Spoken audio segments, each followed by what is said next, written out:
Hello, everyone, and welcome to another episode of CBCLIPS, Case-Based Clinical Learning in Pediatric Surgery.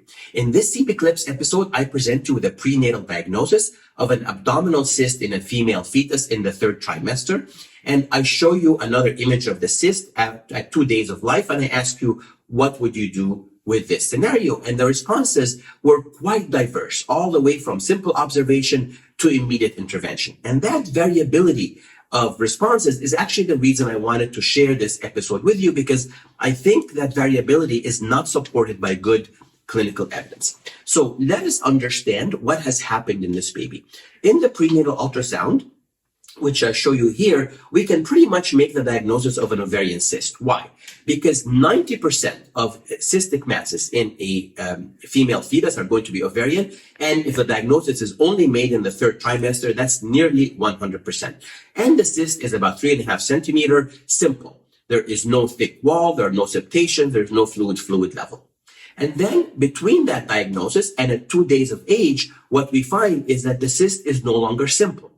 Early in life, within 2 days, so something happened in very late gestation or maybe in the perinatal period, the cyst now has internal contents, a fluid level, a thick wall, and some calcifications in the wall.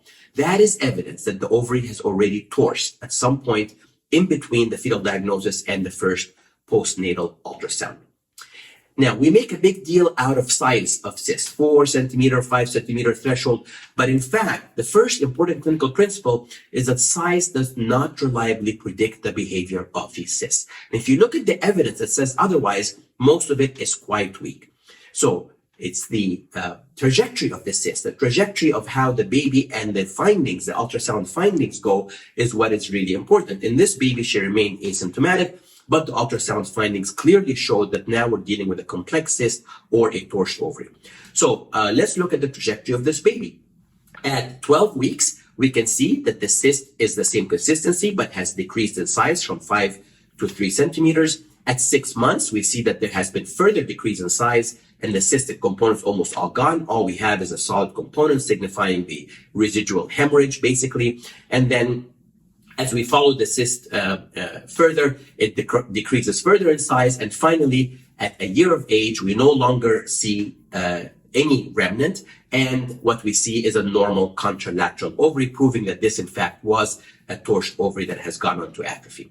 So let us ask ourselves, why do we operate on these babies? And let us bring a clinical principle to bear on each of these.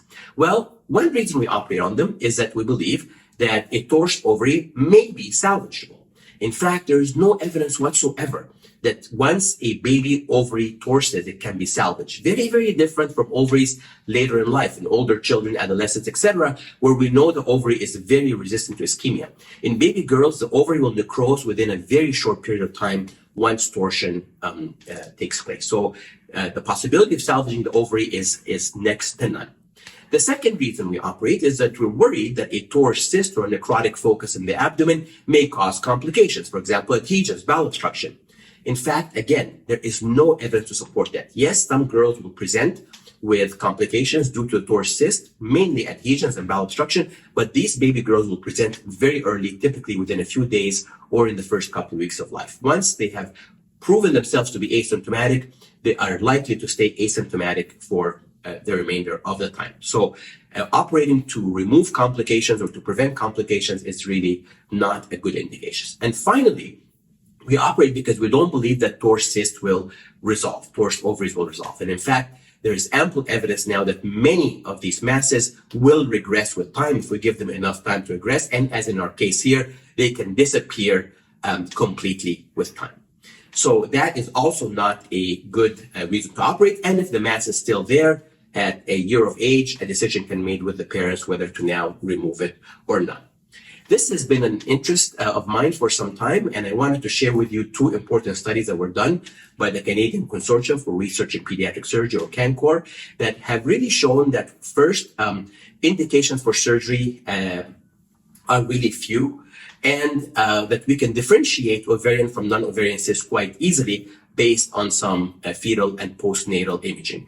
And from these publications, we were able to put together this algorithm, which really for the first time gives a clear plan of how to manage these cases. And in this algorithm, really one of the very few indications to operate early in life, as in the first 3 months, is if a simple cyst does not resolve. Because a natural history should be that a simple cyst should decrease. If it doesn't, then the risk of torsion may persist, or it may be something different from an ovarian cyst. And yes, those should be approached. And I would refer you to both of our publications for further information.